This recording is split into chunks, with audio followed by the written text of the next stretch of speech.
آج کی صورت یاسین کی ایپیسوڈ 4 کے اندر ہم آیت مبارکہ 13 سے لے کر 21 تک دیکھیں گے۔ بسم اللہ الرحمن الرحیم وَاضْرِبْ لَهُمْ مَثَلًا أَصْحَابَ الْقَرْيَةِ إِذْ جَاءَهَا الْمُرْسَلُونَ، اور ان سے مثال بیان کرو اس شہر والوں کی جب ان کے پاس رسول آئے۔ إِذْ أَرْسَلْنَا إِلَيْهِمُ اثْنَيْنِ فَكَذَّبُوهُمَا فَعَزَّزْنَا بِثَالِثٍ فَقَالُوا إِنَّا إِلَيْكُمْ مُرْسَلُونَ، جب ہم نے ان کی طرف دو نے رسول بھیجے، انہوں نے ان کو جھٹلایا، پھر ہم نے تیسرے رسول کو تقویت دے کر بھیجا، بے شک ہم تمہاری طرف بھیجے گئے ہیں۔ قالوا ما انتم الا بشر مثلنا وما انزل الرحمن من شيء ان انتم الا تكذبون، وہ بولے کہ ہم تم کو کچھ اور نہیں سمجھتے مگر تم ہماری طرح کے آدمی ہو، اور خدا کوئی چیز نازل نہیں کرتا، تم محض ایک جھوٹ بولتے ہو۔ قالوا ربنا يعلم انا الیکم لمرسلون، انہوں نے کہا کہ ہمارا پروردگار جانتا ہے کہ ہم تمہاری طرف پیغام دے کر بھیجے گئے ہیں۔ قالوا انا تطیرنا بکم لئن لم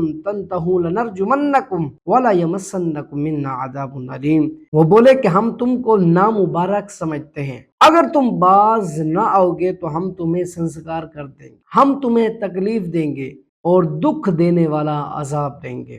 قالوا طائرکم معکم ان ذکرتم بل انتم قوم مسرفون، انہوں نے کہا کہ تمہاری نحوست تمہارے ساتھ ہے، اس لیے کہ تم کو نصیحت کی گئی، بلکہ تم ایسے لوگ ہو جو حد سے تجاوز کر گئے ہو۔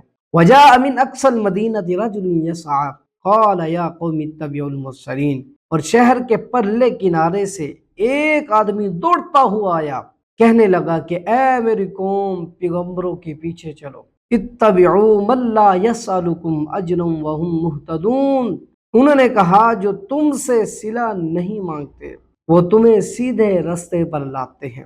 آیت مبارکہ ہم نے پڑھی، اب ہم اس کے خلاصے کو دیکھتے ہیں۔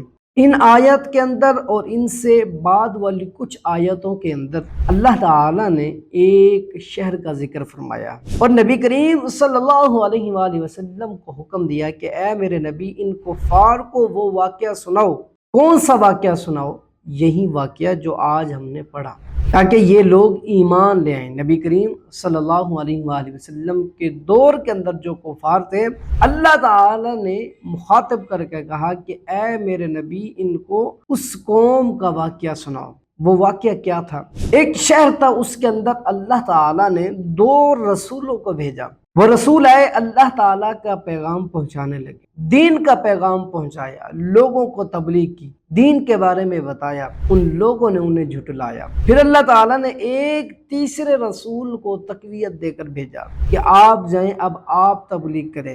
جب تیسرا رسول آیا تو ان لوگوں نے انہیں بھی کیا کیا؟ جھٹلایا۔ جھٹلانے کی وجہ کیا تھی؟ وجہ وہ بیان کرتے ہیں کہ تم تو ہماری طرح کیا ہو؟ انسان ہو، ہم کیسے آپ کو اللہ تعالیٰ کے رسول مان لیں؟ اور کہا کہ تم تو محض جھوٹ بولتے ہو، اگر اللہ تعالیٰ ایسا رسول بھیجتا تو پھر وہ کوئی فرشتہ بھیجتا جو ہمیں آ کر نصیحت کرتا، تم محض ایک جھوٹ بولنے والے انسان ہو، ہم تمہاری بات کبھی بھی نہیں مان سکتے۔ تو ان تینوں رسولوں نے تحمل کے ساتھ جواب دیا کہ ہمارا رب جانتا ہے کہ ہم سچ بول رہے ہیں، یہ جھوٹ بول رہے ہیں، ہم صرف اور صرف تمہیں دین کا پیغام پہنچانے کے لیے حاضر ہوئے ہیں۔ جب ان تین رسولوں کی بات نہ مانی اور آگے سے انہوں نے کہا کہ اگر تم اپنی اس تبلیغ سے باز نہ آئے تو پھر ہمیں تمہیں تکلیف دینے والا عذاب دیں گے، ایسا عذاب دیں گے کہ تم یاد رکھو گے ہمیشہ۔ تو ان رسولوں نے پھر آگے سے جواب دیا کہ کیا تم ہمیں اس وجہ سے عذاب دو گے کہ ہم تمہیں نصیحت کرتے ہیں،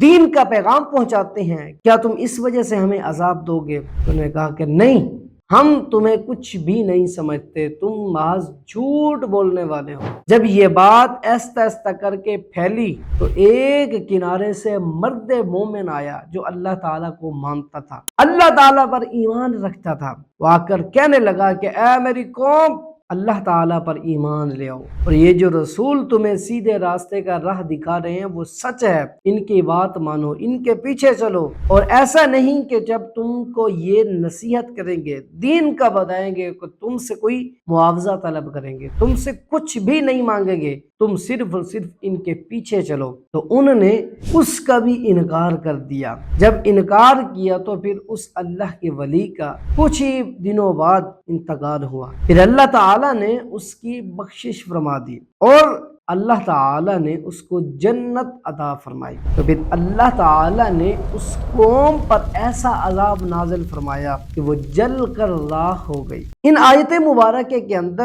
اس واقعے کا ذکر کرنے کا مقصد یہ تھا کہ نبی کریم صلی اللہ علیہ وآلہ وسلم اپنے ان جو لوگ تھے اس دور کے اندر، کافر جو تھے، جو ایمان نہیں لاتے تھے، تو پھر فرمانا تھا کہ اے نبی ان کو بھی یہ واقعہ سنائیں، اگر یہ ایمان نہیں لائیں گے تو پھر اللہ تعالیٰ ان پر بھی ویسے ہی عذاب نازل فرمائے گا۔ تو اللہ تعالیٰ کی بارگاہ میں دعا ہے کہ اللہ تعالیٰ ہم سب کو اپنے حفظ و امان میں رکھے، ہم سب کو گناہوں سے بچنے کی توفیق عطا فرمائے۔ اللہ تعالیٰ ہم سب کو مرتے وقت کلمہ طیبہ نصیب عطا فرمائے۔ آمین بجاہ النبی الامین۔